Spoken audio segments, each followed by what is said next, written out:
مریم نے کوئی راستے میں رہ گئی تھی، اس کی بھی لانگ مارچ، لیکن سب کا ایک کہہ رہے تھے کہ مہنگائی سے لوگ تباہ ہو گئے۔ تو آج اللہ کیونکہ الحق ہے، سچ کا خدا ہے، اس کی وعدہ ہے کہ وہ سچ سامنے لے آئے گا۔ ذرا آج قوم کو بتانا چاہتا ہوں کہ آج آٹا ہمارے دور میں 60 روپے کلو تھا، آج 135 روپے کلو پہنچ گیا،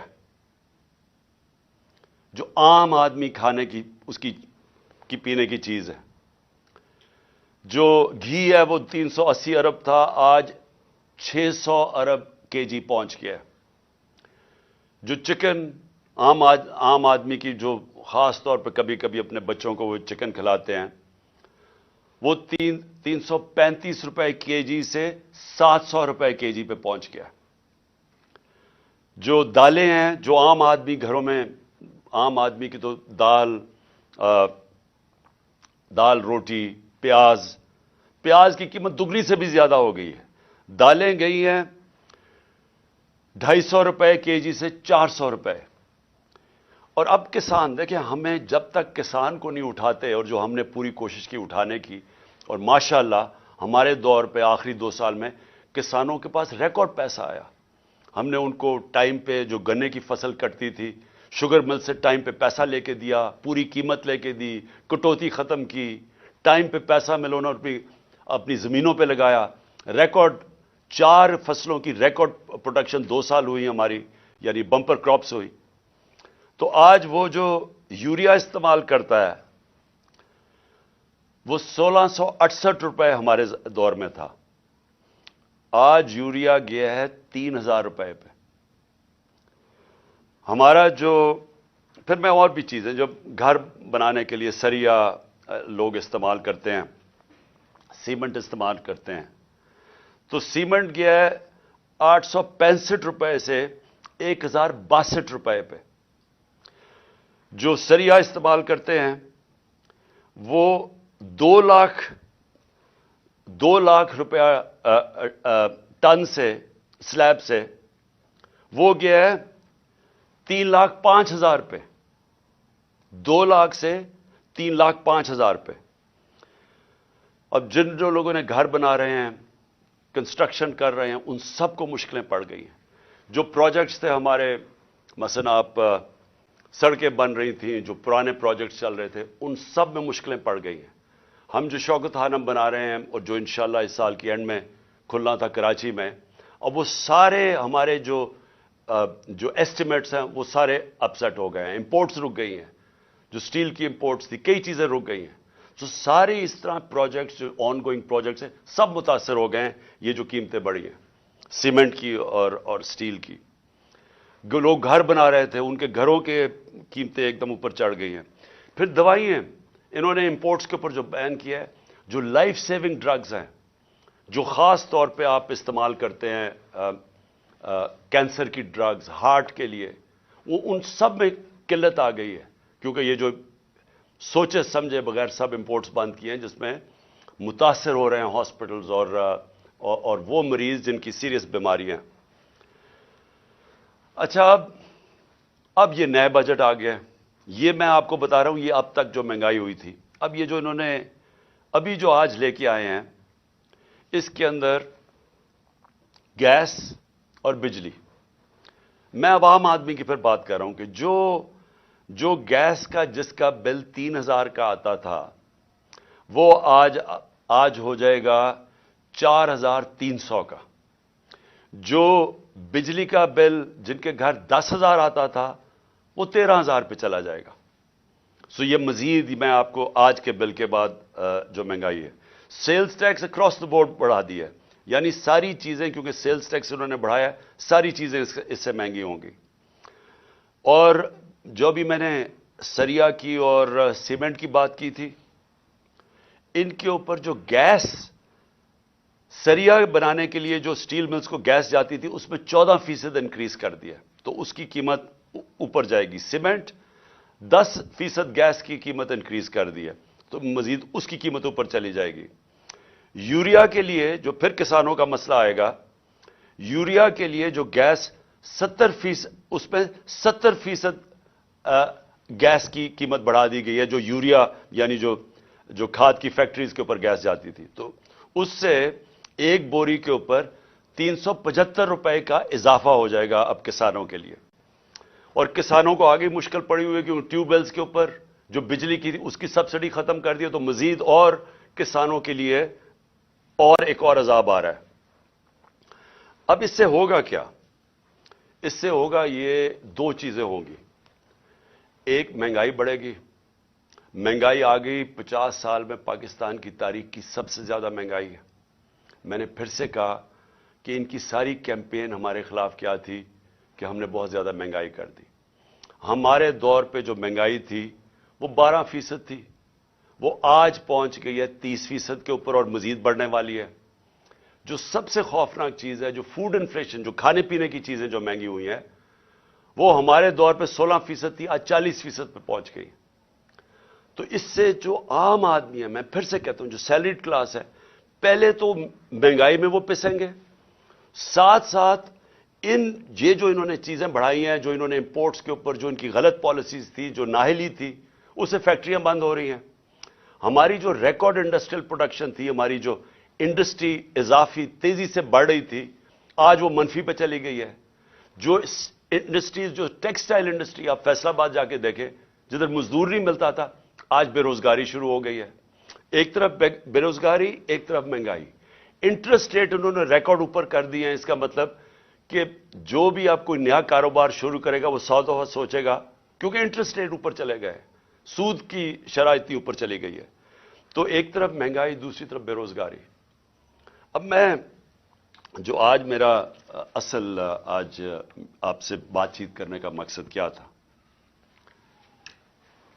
اب آگے ہم کیا کر رہے ہیں، جا کدھر رہے ہیں. میں اس لیے آپ سے کہہ رہا ہوں کہ یہ جو مزید مہنگائی آئی ہے اور یہ جلدی جلدی انہوں نے کی ہے. شروع میں ان کو سمجھ نہیں آئی کیا کرنا تھا. اپنے این آر او کے اوپر انہوں نے وقت گزارا. ان کو صرف ایک پڑی ہوئی تھی کہ کس طرح کے ان کے 1100 ارب روپے کے ان کے اوپر کرپشن کیسز تھے وہ ختم ہو. ہم ہر سال، ہمارے 3.5 سال کے اندر، ہر سال جو نیب ریکور کرتی تھی چوری کا، وہ 160 ارب روپیہ تھا. ہم نے 480 ارب روپیہ اپنے دور میں نیب نے ریکور کیا تھا. ہم نے نہیں کیسز بنائے تھے، یہ پرانے کیسز تھے، لیکن ہمارے دور میں نیب پیسے ریکور کر رہی تھی کیونکہ ہم کسی کو بچا نہیں رہے تھے. اب 1100 ارب روپے کے جو کرپشن کیس ہیں انہوں نے معاف کروا لیے. تو ایک طرف قوم کی کمر توڑ دی ہے مہنگائی اور بے روزگاری سے، دوسری طرف انہوں نے اپنے کرپشن کے کیسز معاف کروا لیے، اور تیسری طرف روپیہ ڈالر کے بنسبت 90 روپیہ گرا ہے. کہ کبھی پاکستان کی تاریخ میں اتنا زیادہ ڈالر مہنگا نہیں ہوئی اور اتنی تیزی سے روپیہ گرا نہیں ہے. تو قوم کے لیے تو کیا ہوا اس سے؟ اگر آپ کی 30,000 روپیہ تنخواہ تھی، آج صرف وہ 20,000 روپے کی 30,000 روپے کی تنخواہ 20,000 کی چیزیں خرید سکتی ہے. آج جو ڈی ویلیویشن ہوئی ہے، ساری قوم کا جو جیسے کہتے ہیں نا جی ڈی پی، کیونکہ جی ڈی پی ڈالر سے میجر ہوتی ہے، تو پر کیپٹا انکم ڈالر سے میجر ہوتی ہے، وہ ساری نیچے آ گئی ہے. ان کے ہوتے ہوئے جب تقریباً 90 اور باہر مارکیٹ میں جاؤ تو وہ 100 روپیہ کا بھی سے زیادہ ڈالر مہنگا ہو چکا ہے.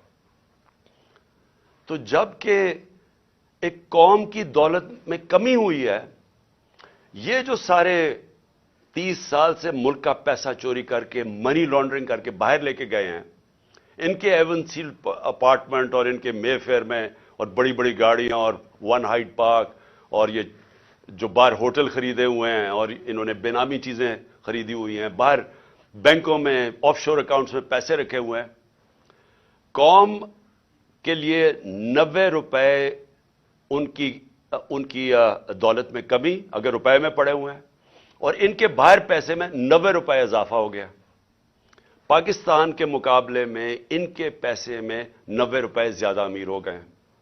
ان کو کوئی فرق نہیں پڑا، اس لیے انہوں نے آتے ساتھ ہی کبھی کوئی پرواہ نہیں کی کہ کیا انہوں نے اگر ان کو سازش کے تحت بٹھائی دیا تھا، کیونکہ عمران خان ملک تباہ کر رہا تھا، تو انہوں نے آ کے کوئی روڈ میپ دینا تھا کہ ہم نے ملک کو کیسے ٹھیک کرنا ہے، کیونکہ یہ تو بڑے تجربہ کار تھے. ہم تو جی اسحاق ڈار نے کہا میں روپے کو $200 کو نیچے لے کے آؤں گا، میں IMF کو سامنے یہ کر دوں گا، بڑی بڑھ کے ماری، میں تجربہ کار ہوں۔ آج یہ بتائیں کہ انہوں نے ملک سے کیا کیا؟ اور جو ان کے ہینڈلر لے کے آئے تھے ان سے ذرا پوچھیں کہ آپ نے یہ ملک سے کیا کیا؟ کون جواب دے؟